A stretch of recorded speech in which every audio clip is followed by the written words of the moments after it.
সুইজারল্যান্ডের 4 দিনের সফর শেষে শনিবার দেশে ফিরেছেন অন্তর্বর্তীকালীন সরকারের প্রধান উপদেষ্টা ডক্টর মোহাম্মদ ইউনূস। প্রধান উপদেষ্টার প্রেস উইং জানিয়েছেন, সুইজারল্যান্ডের দাভোসে বিশ্ব অর্থনৈতিক ফোরামের বার্ষিক সভা এবং অন্যান্য উচ্চ পর্যায়ের পার্শ্ব ইভেন্ট সময় কমপক্ষে 47টি অনুষ্ঠানে যোগ দিয়েছেন প্রধান উপদেষ্টা। প্রধান উপদেষ্টা WEF চলাকালীন খুব ব্যস্ত দিন কাটিয়েছেন এবং তিনি বেশ কয়েকজন সরকার প্রধান, রাষ্ট্রপ্রধান ও বিশিষ্ট ব্যক্তিদের সঙ্গে বৈঠকে যোগ দেন। অধ্যাপক ডক্টর ইউনূস WEF শীর্ষ সম্মেলনের সময় মোট 47টি আনুষ্ঠানিক অনুষ্ঠানে যোগ দিয়েছেন।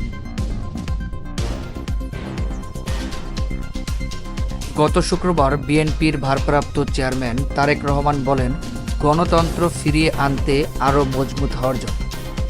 বিএনপির ভারপ্রাপ্ত চেয়ারম্যান তারেক রহমান আরও বলেন, একদলীয় বর্বর শাসন দীর্ঘায়িত করার অলীক স্বপ্নে শুধু গণতন্ত্রই নয়, দেশের ঐক্য, সংহতি ও সার্বভৌমত্বকে তারা সংকটাপন্ন করে তুলতেও দ্বিধা করেনি।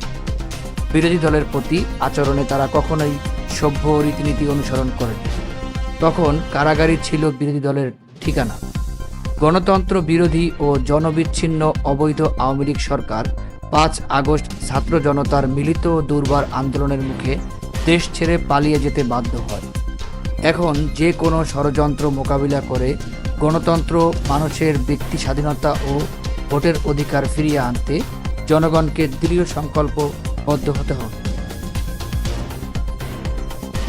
রাজধানীর নয়াপল্টনে বিএনপির কেন্দ্রীয় কার্যালয়ের নিচতলায় বিএনপি চেয়ারপারসন খালেদা জিয়ার ছোট ছেলে আরাফাত রহমান কোকোর 10তম মৃত্যুবার্ষিকী উপলক্ষে আয়োজিত দোয়া মাহফিলে মির্জা আব্বাস বলেন, 1/11-র ভয়াবহ পরিণতি বিএনপির চেয়ে বেশি কেউ ভোগ করেন বলে মন্তব্য করেছেন বিএনপির স্থায়ী কমিটির সদস্য মির্জা আব্বাস।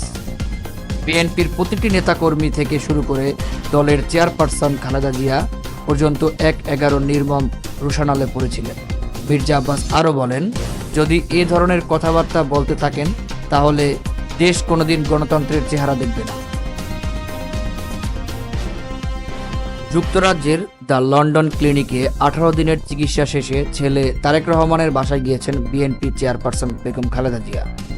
যুক্তরাজ্যে বিএনপি সূত্রে জানা গেছে, লন্ডনের কিংস্টনে তারেক রহমানের বাসায় রেখে বিএনপি চেয়ারপারসন বেগম খালেদা জিয়ার পরবর্তী চিকিৎসা দেওয়ার প্রস্তুতি নেওয়া হয়েছে। বাসায় থেকে তিনি যেন চিকিৎসা নিতে পারেন, চিকিৎসক ও নার্সদের সুবিধার জন্য এই ব্যবস্থা নেওয়া হয়। এর আগে বেগম খালেদা জিয়ার জন্য দেশবাসীর কাছে দোয়া চেয়ে চিকিৎসক AZMA জাহিদ হোসেন বলেন, এভাবে উন্নতি হতে থাকলে দ্রুত দেশে ফিরবেন বেগম খালেদা জিয়া। লিভার ট্রান্সপ্লান্টের বিষয়ে এখনও কোনো সিদ্ধান্ত নেওয়া হয়নি, ওষুধের মাধ্যমে চিকিৎসা চলমান থাকবে। চলতি বছর বিশ্ব ইজতেমার 3 পর্বে অনুষ্ঠিত হবে বলে জানিয়েছেন পুলিশ। তবে এ ধরনের কোনো প্রজ্ঞাপন এখনও হয়নি বলে জানিয়েছেন GMPর উপ পুলিশ কমিশনার।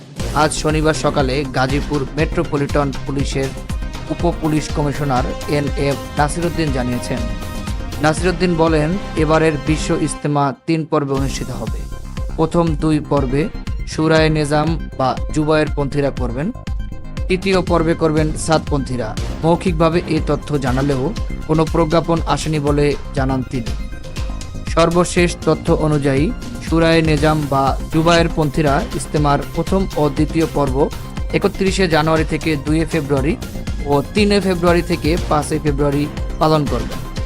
মাওলানা সাদ আহমেদ কান্দলবির অনুসারী ইজতেমা আয়োজক কমিটির মিডিয়া সমন্বয়কারী মোহাম্মদ সায়েম বলেন, মুরব্বীদের পরামর্শক্রমে 14 থেকে 16 ফেব্রুয়ারি টঙ্গী ইজতেমা ময়দানে নিজামুদ্দিন মারকাজ অনুসারীদের বিশ্ব ইজতেমার আয়োজন করা হবে।